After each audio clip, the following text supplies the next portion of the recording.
حضرت ابو سعید رضی اللہ عنہ فرماتے ہیں کہ اللہ کے رسول صلی اللہ علیہ وسلم نے فرمایا کہ جو اللہ کی راہ میں ایک دن کا روزہ رکھے گا، اللہ اس کے چہرے کو دوزخ کی آگ سے 70 برس کی مسافت کے برابر دور کر دے گا۔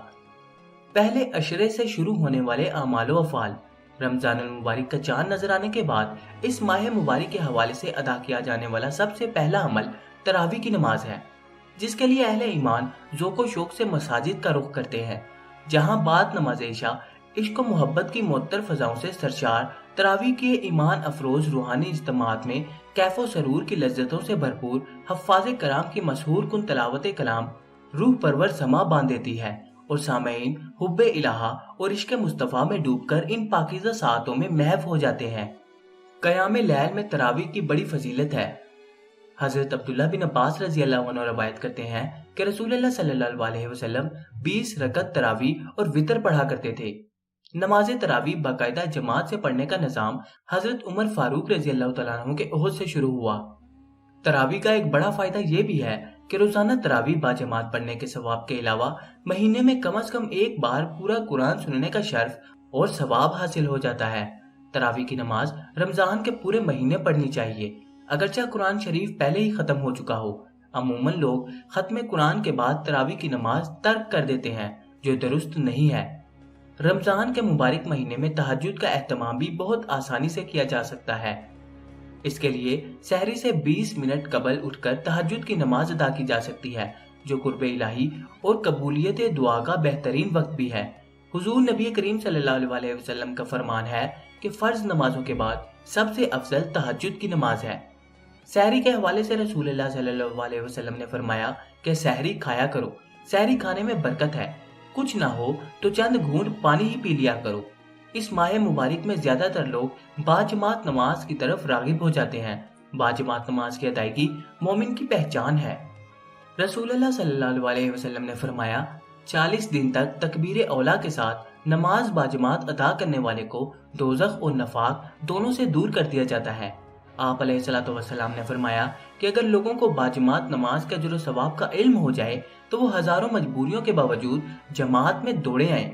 حضرت بریرہ رضی اللہ عنہ سے روایت ہے کہ حضور نبی کریم صلی اللہ علیہ وسلم نے فرمایا اشراق کی نماز کی ادائیگی کا اجر و ثواب ایک عمرے کی ادائیگی کے برابر ہے۔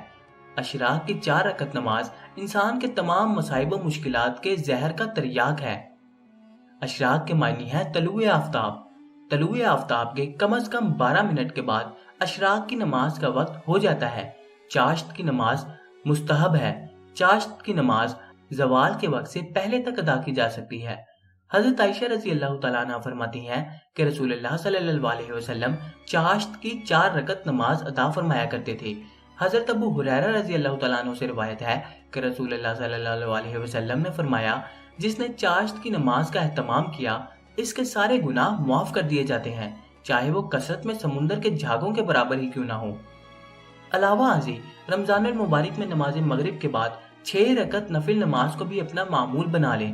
یہ نماز اوابین کہلاتی ہے۔ حضور نبی کریم علیہ الصلوۃ والسلام نے اس کی بڑی فضیلت بیان فرمائی ہے۔ دوپہر کے آرام کو کیلولا کہتے ہیں۔ حضور نبی کریم صلی اللہ علیہ وسلم کا فرمان ہے کہ تہجد اور سحری میں جلدی اٹھنے کے لیے دن میں کیلولا سے مدد لیا کرو۔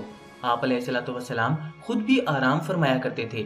رمضان میں خاص طور پر دفاتر اور فیکٹریز کے اوقات کار کم ہو جاتے ہیں، لہٰذا بعد نماز ظہر کچھ دیر آرام کرنے سے قیام لیل میں مدد مل سکتی ہے۔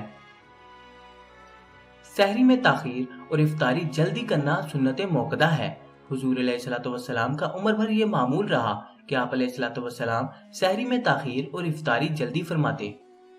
حضور اکرم صلی اللہ علیہ وسلم کا فرمان ہے کہ اللہ تعالیٰ کو اپنے بندوں میں سب سے زیادہ پسند وہ ہے جو روزہ افطار کرنے میں جلدی کرتے ہیں۔ حضرت سلمان بن عامر روایت کرتے ہیں کہ رسول اللہ صلی اللہ علیہ وسلم نے فرمایا جب تم میں سے کوئی شخص افطار کرے تو اسے چاہیے کہ کھجور سے افطار کرے کیونکہ اس میں برکت ہے، اور اگر کھجور نہ پائے تو پانی سے افطار کرے کیونکہ وہ پاک ہے۔ روزے داروں کو افطار کروانے کی بڑی فضیلت ہے۔ حضور علیہ الصلوۃ والسلام نے ارشاد فرمایا جو شخص کسی روزے دار کو افطار کروائے گا اسے روزے دار کے برابر ہی ثواب ملے گا، بغیر اس کے کہ روزے دار کے ثواب میں کمی آئے۔ زکوٰۃ کی ادائیگی ہر صاحب حیثیت پر فرض ہے۔ اس کی ادائیگی کا بہترین اور افضل وقت ماہ رمضان ہے، جہاں ہر فرض عبادت کا ثواب 70 گنا زیادہ کر دیا جاتا ہے۔ رسول علیہ الصلوۃ والسلام نے فرمایا، جس شخص کو اللہ نے مال دیا اور پھر اس نے زکوٰۃ ادا نہیں کی تو خود اس کا یہ مال قیامت کے دن زہریلے سانپ کی شکل اختیار کر لے گا اور اس کے گلے کا توق بن جائے گا۔ پھر اس کے جبڑوں کو یہ سانپ پکڑ کر کہے گا، میں تیرا مال ہوں، میں تیرا خزانہ ہوں۔ یاد رہے، زکوٰۃ کے پہلے حقدار قریب رشتہ دار ہیں، پھر پڑوسی، دوست احباب اور جان پہچان کے وہ لوگ جو شرم کے باعث دوسروں کے آگے ہاتھ نہیں پھیلاتے۔ ایسے لوگوں کی عزت نفس مجروح کیے بغیر ان کی مدد کرنا بے حد اجر و ثواب کا باعث ہے۔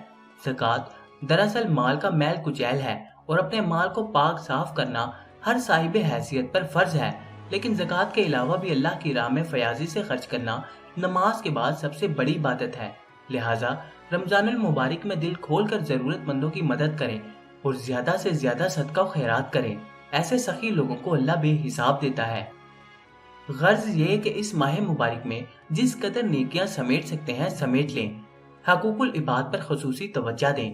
ماہ رمضان میں اپنے ماتحت ملازمین اور گھریلو نوکروں چاکروں کے اوقات کار میں کمی کر دیں اور ان کے ساتھ خصوصی طور پر نرم رویہ رکھیں۔ شفقت، برداشت، درگزر اور فیاضی کا مظاہرہ کریں۔ اللہ کی نافرمانی سے بچیں۔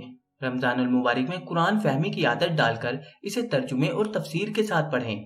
اللہ تعالیٰ قرآن میں فرماتا ہے کہ رمضان وہ مہینہ ہے کہ جس میں ہم نے قرآن کو نازل کیا اور یہ کتاب متقیوں کے لیے ہدایت ہے۔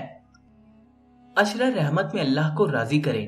حضرت ابو ہریرہ رضی اللہ عنہ سے روایت ہے کہ رسول اللہ صلی اللہ علیہ وسلم نے فرمایا، کتنے ہی روزے دار ہیں جنہیں بھوک و پیاس کے سوا کچھ نہیں ملتا، اور کتنی ہی راتوں کو نماز پڑھنے والے ہیں جنہیں اپنی نمازوں سے رت جگہ کے سوا کچھ حاصل نہیں ہوتا۔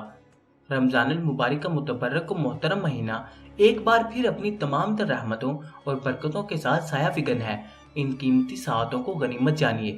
کون جانے اگلے سال یہ بے شمار فضیلت والے انمول دن نصیب بھی ہوتے ہیں یا نہیں۔ ان مقدس دنوں کے ایک ایک لمحے کو قیمتی جانیے اور عاجزی و انکساری کے ساتھ اپنے سروں کو اللہ کے حضور جھکا دیجیے۔ شب کی تنہائیوں میں رب کے آگے آنسو بہائیے اور اسے راضی کر لیجیے۔ رمضان کے ان بیش بہا دنوں میں اپنی زندگیوں کو بدل ڈالیے، اپنے اندر قوت ایمانی اور عشق محبوب سبحانی پیدا کیجیے۔ پھر دیکھیے کس طرح اللہ آپ پر مہربان ہوتا ہے۔ یقین جانیے، اللہ کو راضی کرنا کوئی مشکل کام نہیں، بس ذرا سی فکر، ذرا سی محنت، ذرا سی عاجزی، ذرا سی جستجو درکار ہے، اور روزانہ شب کی تنہائیوں میں اس کے آگے آنسوؤں کے چند قطرے۔ پھر دیکھیں کس طرح دنیا کی کامیابیاں و کامرانیاں آپ کے قدموں میں ڈھیر ہوں گی، اور آخرت میں تو اللہ نے اجر عظیم کا وعدہ کر ہی رکھا ہے۔ پہلے عشرے کی دعا، رب اغفر وارحم وانت خیر الراحمین۔ اے میرے رب، مجھے بخش دے، مجھ پر رحم فرما، تو سب سے بہتر رحم فرمانے والا ہے۔ سامعین محترم، امید ہے کہ آپ کو آج کی ویڈیو پسند آئی ہوگی۔ دوستو، اگر آپ کو آج کی ویڈیو پسند آئی تو اس کو اپنے حلقہ احباب میں دوستوں کے ساتھ لازمی شیئر کریں تاکہ ان کا بھی فائدہ ہو سکے۔ اب آپ سے ملاقات ہوگی انشاءاللہ تعالیٰ اگلی نئی ویڈیو میں۔ تب تک کے لیے اپنا خیال رکھیے گا۔ اللہ حافظ۔